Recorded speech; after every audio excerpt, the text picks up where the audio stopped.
Guys पिक्सालैब application के tutorial के भाग 2 में आपका स्वागत है। और पहले भाग में हमने इस प्लस वाले आइकन के अंदर जितने भी ऑप्शन थे इन सभी ऑप्शन के बारे में काफ़ी डिटेल में बात किया है। यदि आपने वह वीडियो नहीं देखा है तो लिंक डिस्क्रिप्शन में प्लेलिस्ट का मिल जाएगा, आप उसे चेकआउट कर सकते हैं। और आज के इस वीडियो में बात करेंगे, यहाँ पर जितने ऑप्शन आपको दिखाई दे रहे हैं ऊपर, इन सभी ऑप्शन के बारे में बात करेंगे। यहाँ पर save, undo, share, magnifier, paragraph और यहाँ पर ग्रिड लाइन, तो इन सभी ऑप्शन के बारे में बारीकी से बात करेंगे।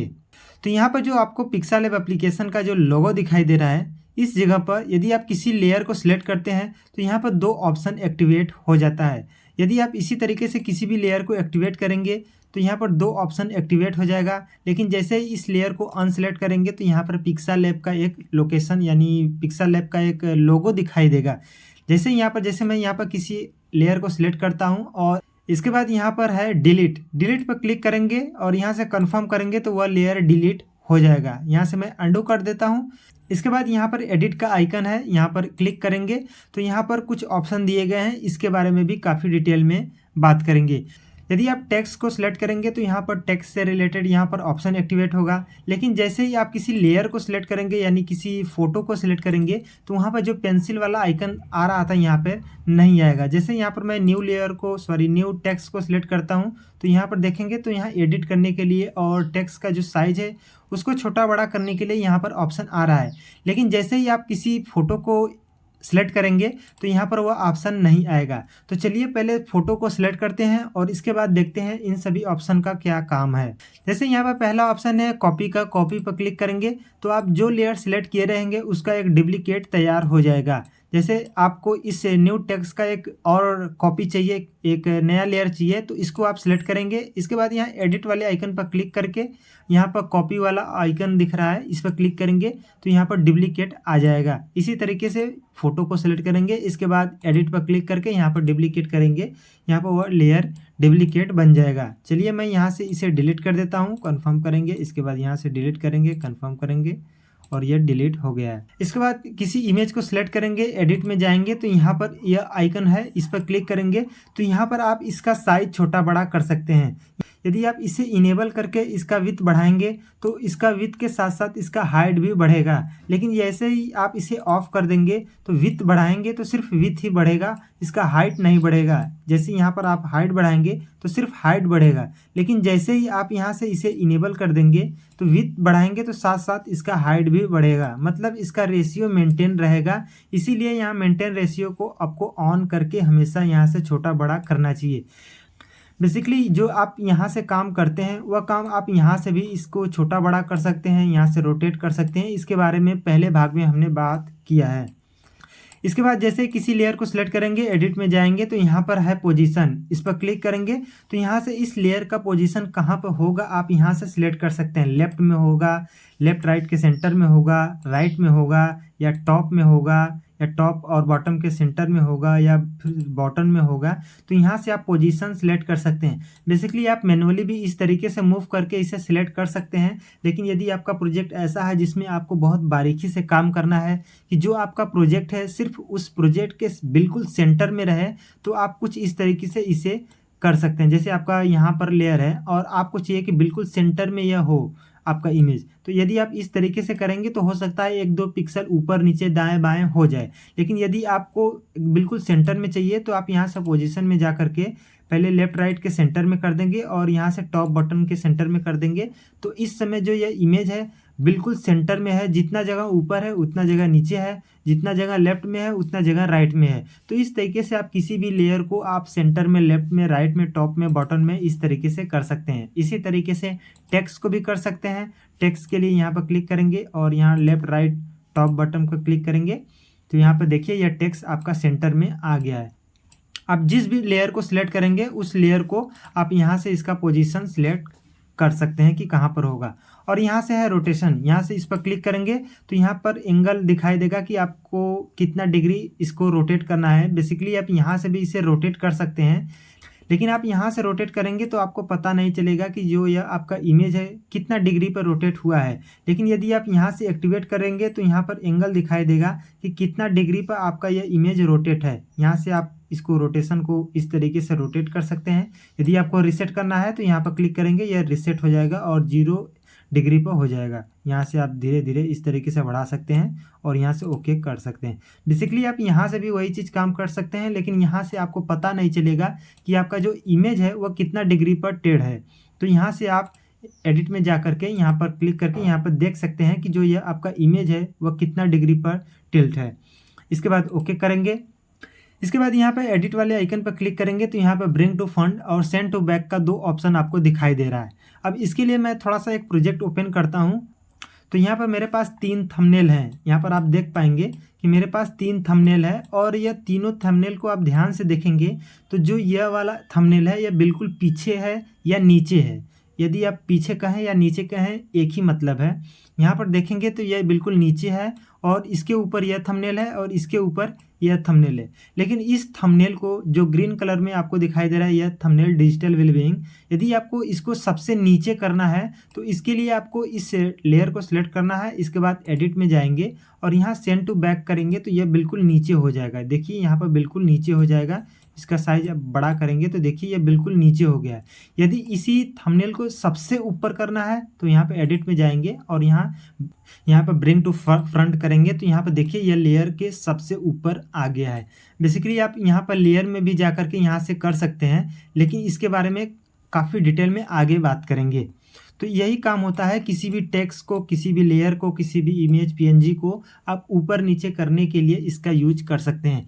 जैसे यदि यह जो रेड वाला आपका थंबनेल है, यदि आपको इसको ऊपर करना है तो इसको सिलेक्ट करेंगे पहले। इसके बाद एडिट में जाएंगे और यहाँ पर ब्रिंग टू फ्रंट करेंगे तो देखिए यह बिल्कुल ऊपर हो गया है। यदि आप इसी थंबनेल को नीचे करना चाहते हैं तो एडिट में जाएंगे, यहाँ सेंड टू बैक करेंगे तो यहाँ पर देखिए यह बिल्कुल नीचे हो गया है। तो यहाँ पर आप अपने प्रोजेक्ट के अनुसार जो भी आप करना चाहें यहाँ से ऊपर नीचे कर सकते हैं। और यदि आपको ऐसा लगता है कि कोई ऐसा लेयर है जो आपको लगता है कि नहीं इसके ऊपर हो लेकिन इसके नीचे हो, तो इसके लिए आपको यहाँ से लेयर में जा कर के करना होता है, लेकिन इसके बारे में आगे बात करेंगे। यहाँ से इसे लेयर को बंद करेंगे। इसके बाद यहाँ पर एडिट में जाएंगे तो यहाँ पर जितने भी ऑप्शन थे मैंने सब आपको बता दिया।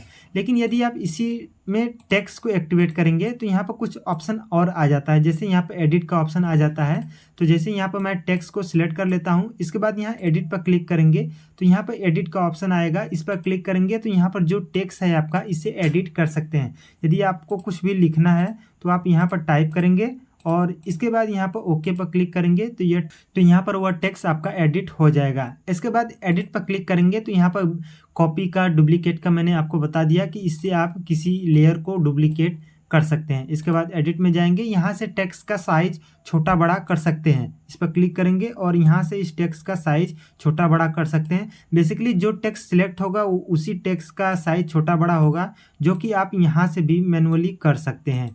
तो इतना अंदर आपको आने की ज़रूरत नहीं है, आप यहाँ से भी इसे छोटा बड़ा कर सकते हैं। यहाँ से मैं इसे डिलीट कर देता हूँ। इसके बाद इस टेक्स्ट को सिलेक्ट करेंगे, एडिट में जाएंगे तो जो ऑप्शन मैंने आपको फ़ोटो को सिलेक्ट करके दिखाया था वही सारे ऑप्शन आपको टेक्स्ट को सिलेक्ट करने के बाद यहाँ पर आपको दिखाई देता है। पोजीशन और कलर यहाँ पर एक्स्ट्रा ऐड हुआ है। जैसे आपको इस टेक्स्ट का कलर ऐड करना है, चेंज करना है, तो यहाँ पर कलर पर क्लिक करेंगे और यहाँ पर कलर एक्टिवेट हो जाएगा। और जो भी कलर आपको सिलेक्ट करना है यहाँ पर सिलेक्ट करेंगे तो देखिए यहाँ पर कलर चेंज हो रहा है। तो इस तरीके से आप कलर को चेंज कर सकते हैं और ग्रेडियंट भी लगा सकते हैं। ग्रेडियंट के बारे में और कलर के बारे में आगे काफ़ी डिटेल में हम बात करेंगे। इसके बाद यहाँ पर जो आइकन दिख रहा है या सेव का आइकन दिख रहा है, जैसे आपने कोई प्रोजेक्ट पर काम किया और वह प्रोजेक्ट आपका पूरा हो गया है या अधूरा है, तो यहाँ से आप उस प्रोजेक्ट को या फिर उस इमेज को सेव कर सकते हैं। जैसे यदि आपको कोई काम याद आ गया या फिर आप ऐसे प्रोजेक्ट पर काम कर रहे हैं जो आपका बहुत लंबा है, आपका एक दिन में नहीं हुआ, या फिर आप इस प्रोजेक्ट को बंद करना चाहते हैं और चाहते हैं कि इस प्रोजेक्ट पर बाद में काम करें, तो इसके लिए आपको इस प्रोजेक्ट को सेव करना होता है। तो यहाँ सेव पर क्लिक करेंगे तो यहाँ पर 2 ऑप्शन बेसिकली आपको दिखाई देगा। सेव चेंज पर क्लिक करके आप इस प्रोजेक्ट को दोबारा चेंज कर सकते हैं, क्योंकि मैंने यह प्रोजेक्ट यहाँ पर सेव करके रखा था तो यहाँ पर यह दिखा दे रहा है। तो बेसिकली आपको यहाँ पर दो ऑप्शन दिखाई देगा, सेव एज प्रोजेक्ट, यहाँ पर सेव एज इमेज। यदि आप इस प्रोजेक्ट को सेव करना चाहते हैं तो यहाँ पर सेव एज प्रोजेक्ट पर क्लिक करेंगे और इसके बाद यहाँ पर उस प्रोजेक्ट का नाम टाइप करेंगे। यहाँ पर मैं पार्ट 2 टाइप कर लेता हूँ, इसके बाद ओके पर क्लिक करेंगे तो यह प्रोजेक्ट जो है पार्ट 2 के नाम से सेव हो गया है। लेकिन यदि आपको लगता है कि यह प्रोजेक्ट पूरा फाइनल हो गया है, अब इसका मुझे सिंगल इमेज चाहिए, तो यहाँ सेव पर क्लिक करेंगे, सेव एज इमेज पर क्लिक करेंगे तो आपके सामने यह पॉपअप विंडो आएगा और यहाँ से आप पहले सिलेक्ट कर लेंगे कि आपको कैसा इमेज चाहिए, जेपीजी मतलब चाहिए या पीएनजी चाहिए। जेपीजी करेंगे तो इसमें कोई भी ट्रांसपेरेंसी नहीं होगा और ज़्यादातर थंबनेल जेपीजी में ही सेव किए जाते हैं। पीएनजी यदि आप कोई बना रहे हैं तो आप पीएनजी में सेव करिए और इसके बारे में हो सकता है तो आगे काफ़ी डिटेल में बात करेंगे। इसके बाद यहाँ से डायमेंशन सिलेक्ट करेंगे कि आपके जो इमेज है उसका क्वालिटी कितना होना चाहिए, डिफ़ॉल्ट होना चाहिए, custom, low, medium, high, very high, ultra. यदि अल्ट्रा पर क्लिक करेंगे तो आपका जो इमेज है वह बिल्कुल साफ होगा, क्वालिटी उसका अच्छा होगा, लेकिन उसका साइज बढ़ जाएगा। तो आप अपने अनुसार यहाँ से इसका जो साइज है मतलब क्वालिटी है सिलेक्ट कर सकते हैं। इसके बाद सेव टू गैलरी पर क्लिक करेंगे तो यह जो आपका प्रोजेक्ट है यह एक इमेज फॉर्मेट में आपके गैलरी में सेव हो जाएगा। इस पर क्लिक करेंगे तो देखिए यह सेव हो गया है। लेकिन जैसे ही आप इस पर क्लिक करके शेयर पर क्लिक करेंगे तो यह इमेज आपके गैलरी में सेव होने के बाद तुरंत एक पॉपअप मैसेज आएगा और वहाँ से आप तुरंत क्विक किसी को शेयर कर सकते हैं। जैसे कि आपको यहाँ पर दिख रहा है तो आप यहाँ से किसी को शेयर कर सकते हैं। तो इस तरीके से आप अपने प्रोजेक्ट को यहाँ पर सेव कर सकते हैं और आप अपने प्रोजेक्ट को इमेज के रूप में भी सेव कर सकते हैं। लेकिन बात आती है कि यदि आप प्रोजेक्ट सेव कर लेते हैं तो इस प्रोजेक्ट को दोबारा ओपन करना है तो कैसे ओपन करेंगे। तो सबसे पहले आपका पिक्सेलैब एप्लीकेशन को ओपन करना है। इसके बाद यहाँ पर फिल्टर वाले आइकन पर क्लिक करेंगे, इधर नहीं होना चाहिए आपका एक्टिवेशन, यहाँ पर आपको फिल्टर वाले आइकन पर क्लिक करना है। इसके बाद यहाँ माई प्रोजेक्ट पर क्लिक करेंगे तो यहाँ पर आपके जितने भी प्रोजेक्ट है दिखाई देगा। जैसे अपने प्रोजेक्ट को मैंने पार्ट 2 के नाम से सेव किया था तो यहाँ पर पार्ट 2 के नाम से दिखाई दे रहा है, तो इस पर क्लिक करेंगे और यहाँ से ओके पर क्लिक करेंगे तो आपका प्रोजेक्ट ओपन हो जाएगा। इसी तरीके से यदि दूसरे प्रोजेक्ट को ओपन करना चाहते हैं तो इस तरीके से इस पर क्लिक करेंगे तो देखिए यह प्रोजेक्ट ओपन हो गया है और इस पर आप दोबारा काम कर सकते हैं। इसका यूज मल्टीपल टाइम यूज किया है तो आपको समझ में आ गया होगा। जैसे आपने कोई गलती कर दिया है, जैसे इसको डिलीट कर दिया और इसको भी आपने डिलीट कर दिया, फिर आपको याद आया कि नहीं वह इमेज वह थंबनेल मुझे चाहिए, तो यहाँ से अंडू करेंगे तो यहाँ पर वह एक एक स्टेप आगे पीछे जाएगा और यहाँ पर पुराने स्टेप को आप वापस ला सकते हैं। इसके बाद अगला ऑप्शन है शेयर का। शेयर पर क्लिक करेंगे तो वही पॉपअप डायलॉग बॉक्स ओपन होगा जो आप यहाँ सेव वाले आइकन पर क्लिक करके यदि आप प्रोजेक्ट को सेव करते थे इमेज को सेव करते थे तो जो डायलॉग बॉक्स आता था वही यहाँ पर शेयर वाला आइकन क्लिक करेंगे तो वही सारे ऑप्शन आएगा। यहाँ पर ट्रांसपेरेंसी, यहाँ से क्वालिटी और इसके बाद यहाँ से सेव टू गैलरी और शेयर वाला ऑप्शन आता है जिसके बारे में मैंने आपको बता दिया। इसके बाद यहाँ पर ऑप्शन है मैग्नीफायर का। मैग्नीफायर पर क्लिक करेंगे तो यहाँ पर देख सकते हैं यहाँ पर मैग्नीफायर एक्टिवेट हो गया है। और एक बात मैं आपको बता दूं कि जैसे यहाँ से आप मैग्नीफायर को एक्टिवेट कर देते हैं तो यदि आप इस लेयर को छोटा बड़ा करना चाहेंगे या मूव करना चाहेंगे तो यह नहीं होगा। क्योंकि यहाँ से मैग्नीफायर ऑन है। यदि आपको इसे मूव करना है, जैसे मैं यहाँ से एक टेक्स्ट इंपोर्ट कर लेता हूँ तो देखिए इंपोर्ट तो हो गया है, लेकिन यदि आप इसके मूव करना चाहें, छोटा बड़ा करना चाहें तो कुछ भी नहीं होगा क्योंकि यहाँ पर मैग्नीफायर ऑन है। यदि आपको इस टेक्स्ट को मूव करना है तो सबसे पहले आपको यहाँ पे मैग्नीफायर को बंद करना होगा। इसके बाद आप इसे मूव करेंगे तो इस तरीके से मूव कर पाएंगे। यदि आप मैग्नीफायर को ऑन कर देंगे तो आप इस टेक्स्ट को मूव नहीं कर पाएंगे या कोई भी काम इस पर नहीं कर पाएंगे। इस तरीके से बड़ा छोटा कर सकते हैं। जैसे आपको कोई चीज़ पर बहुत बारीकी से काम करना है तो इस तरीके से आप छोटा बड़ा कर सकते हैं और इसे जूम करके आप जैसे यहाँ पर 100% लिखा है तो यदि आपको इसको बिल्कुल बारीकी से देखना है या फिर कुछ इस पर इफेक्ट लगाना है तो इस तरीके से यहाँ मैग्नीफायर को ऑन करके 2 फिंगर से इस तरीके से करेंगे तो यहाँ पर जूम हो जाएगा और इसके बाद आप यहाँ पर काम कर सकते हैं। यदि आपको एकदम से ओरिजिनल साइज पर जाना है तो यहाँ पर आपको जो 500 लिखा है इस पर क्लिक करेंगे तो एकदम से आपका जो ओरिजिनल साइज है 100% पर चला जाएगा। लेकिन यदि आप इस तरीके से जूम किए हैं और यदि आपको धीरे धीरे जाना है तो इस तरीके से आप जूम आउट करेंगे। बस इतना याद रखिएगा कि जैसे आप मैग्नीफायर को ऑन कर देते हैं तो आप कुछ कर नहीं पाएंगे। तो यदि आपको ऐसे सिचुएशन में आ जाते हैं जहाँ पर आपको समझ में नहीं आता है कि यहाँ पर काम क्यों नहीं कर रहा है कोई चीज़, तो यहाँ से सबसे पहले मैग्नीफायर को ऑफ कर दीजिए। इसके बाद जो काम करेंगे आपका काम होगा। और यहाँ पर देखेंगे तो यहाँ पर कुछ सेंटेंस दिया गया है, आप अपने प्रोजेक्ट के अकॉर्डिंग यहाँ से सिलेक्ट कर सकते हैं। जैसे मोटिवेशन है, सक्सेस, फ्रेंडशिप, हैप्पीनेस, इंप्रेशन और इम्प्रेशन सॉरी प्रोनाउंसिएशन गलत हुआ हो तो पॉजिटिव। और यहाँ पर बहुत सारे आपको अलग अलग कैटेगरी के सेंटेंस मिल जाते हैं। जो आपको चाहिए यहाँ पर सिलेक्ट करेंगे, उससे रिलेटेड यहाँ पर आपको सेंटेंसेज बहुत सारे मिल जाते हैं जिसका आप अपने इस प्रोजेक्ट में यूज कर सकते हैं। जैसे इसको यूज करना है तो इस पर क्लिक करेंगे तो देखिए यह इस प्रोजेक्ट में इंपोर्ट हो गया है। सबसे पहले मैं सभी थंबनेल को हाइड कर देता हूं ताकि साफ दिखाई दे आपको। इसके बाद यहाँ से बंद करेंगे तो यहाँ पर देख पाएंगे जिस सेंटेंस को आपको यहाँ पर इसे इंपोर्ट करना है उस पर क्लिक करेंगे, वह सेंटेंस आपके इस प्रोजेक्ट में इंपोर्ट हो जाएगा। याद रखिएगा कि यदि आपको दूसरा कोई सेंटेंस इसमें इंपोर्ट करना है तो आप इसे अनसेलेक्ट करके तब यहाँ से जाइएगा दूसरा कोई सेंटेंस लेने। यदि आप इसको सिलेक्ट करके फिर दूसरा सेंटेंस लेने जाएंगे तो यहाँ पर देखिए यह रिप्लेस हो जाएगा, तो जो वह पहले था वह नहीं रहेगा। तो यहाँ पर जैसे यहाँ पर इस सेंटेंस को रखेंगे, इसके बाद इसे अनसेलेक्ट करेंगे, इसके बाद यहाँ पर फिर से क्लिक करके कोई दूसरा लेंगे तो यहाँ पर देखिए दूसरा आ गया है। तो यदि आप सिलेक्ट करके कोई दूसरा सेंटेंस चेंज करेंगे तो वह पहला वाला सेंटेंस डिलीट हो जाएगा और दूसरा जो सिलेक्ट किए रहेंगे वह आ जाएगा। तो यदि आपको दोनों सेंटेंस इंपोर्ट करना है तो सबसे पहले आप पहले वाले सेंटेंस को अनसेलेक्ट करिए, इसके बाद दूसरा सेंटेंस क्रिएट करिए। इसके बाद अगला ऑप्शन है ग्रिड लाइन का। ग्रिड लाइन वाले आइकन पर क्लिक करेंगे तो इस तरीके से ग्रिड लाइन एक्टिवेट हो जाएगा। यह बेसिकली बताता है कि आपके प्रोजेक्ट के अंदर जितने भी मटेरियल यूज किए गए हैं, जितने भी लेयर यूज किए गए हैं, उसका पोजीशन क्या है। इससे आप बेटर अंदाज़ा लगा पाएंगे कि जो आपने लेयर यूज किया है वह आपके पूरे प्रोजेक्ट के किस वाले भाग पर है। यदि आप ग्रिड लाइन को डिलीट करना चाहते हैं या फिर ऐड करना चाहते हैं तो इसके लिए यहाँ सेटिंग वाले आइकन पर क्लिक करेंगे तो यहाँ पर ग्रिड लाइन एक्टिवेट हो जाएगा। आप यहाँ से इसे मैनुअली इस तरीके से मूव भी कर सकते हैं आप अपने प्रोजेक्ट के अनुसार, और यहाँ से डिलीट भी कर सकते हैं। जैसे इस पर क्लिक करेंगे तो डिलीट हो जाएगा। पहले यहाँ से शुरू से बात करते हैं तो पहला यहाँ पर है प्लस और यहाँ पर भी है प्लस। यदि आप हॉरिजॉन्टल और जैसे कॉलम में ऐड करना चाहते हैं तो इस पर क्लिक करेंगे तो देखिए यहाँ पर कॉलम में ऐड हो गया है। इसी तरीके से आप रो में ऐड करना चाहते हैं तो इस पर क्लिक करेंगे तो देखिए रो में ऐड हो गया है। इसी तरीके से कॉलम रो, कॉलम रो, आप जैसे ऐड करना चाहते हैं यहाँ पर ऐड कर सकते हैं।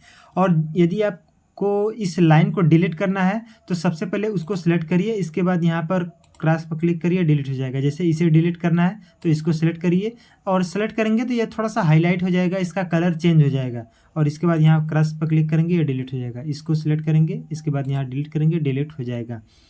और इसका पोजीशन सिलेक्ट करना है। जैसे यह जो आपको यहाँ पर लाइन दिख रहा है ग्रिड लाइन, इसका पोजीशन आप सिलेक्ट करना चाहते हैं तो यहाँ से पोजीशन सिलेक्ट कर सकते हैं कि किस जगह पर रहना चाहिए, यानी टॉप और बॉटम से कितना परसेंटेज ऊपर नीचे होना चाहिए। तो यहाँ से पोजीशन सिलेक्ट कर सकते हैं। जैसे आप बिल्कुल 50% करेंगे तो यहाँ पर मैं 50% कर देता हूँ। इसके बाद ओके पर क्लिक करेंगे तो यह बिल्कुल सेंटर में आ जाएगा।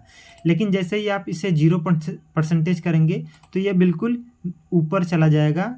और यदि आप 100% करते हैं तो यह बिल्कुल नीचे आ जाएगा।